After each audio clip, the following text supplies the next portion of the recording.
and I wonder if you can offer to our audience, is how do you move through the fear of standing in what you believe in? How did you do it? How did you move from being okay with not everyone being okay with you? Well, I wish I could give you the exact dates since I'm so good with dates. But sometime in 2001, top of 2002, it was the winter of that 2001, 2002. I was still working at the post office. I was a window clerk. I was selling stamps and money orders.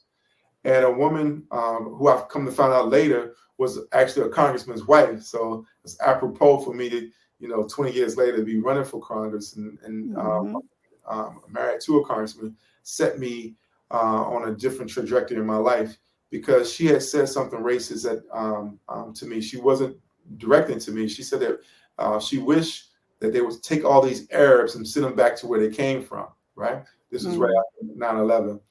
And I was like, woo, I could have let that go. I could have pretended like I didn't hear what I just heard.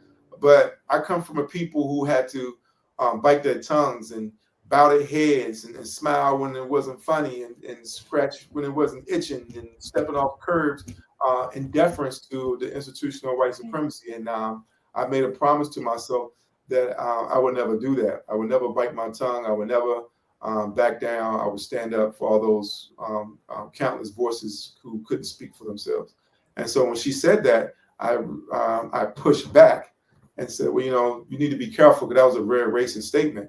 And she was like, I'm not a racist. I'm like, I didn't say you were racist. I'm saying that sounded like very much like go back to Africa. And she was like, oh, no, I wouldn't say that because Black people love America. I'm like, whoa. I said, oh, Black people don't love America. Who told you that? She was like, you work at a post office, you don't love America? I was like, nah. Wasn't in my job description. I'm just money orders. Would it be anything else, And I thought we were just having a dialogue, a debate, if you will. But a couple of days later, she wrote a letter to Jesus and 12 disciples and 3 more white people, and then I ultimately got fired. And when I got fired, that was my last good government job. I was raised to aspire to, as many Black people are, and I lost everything I owned. It took about a year and a half for that to happen, but I slowly lost everything I own, possession-wise. And it's not until you lose everything that you fear nothing. And so the secret sauce to my power is that I fear nothing, having lost everything. I rebuilt myself. So there's nothing they can do, threaten that could intimidate me, because my greatest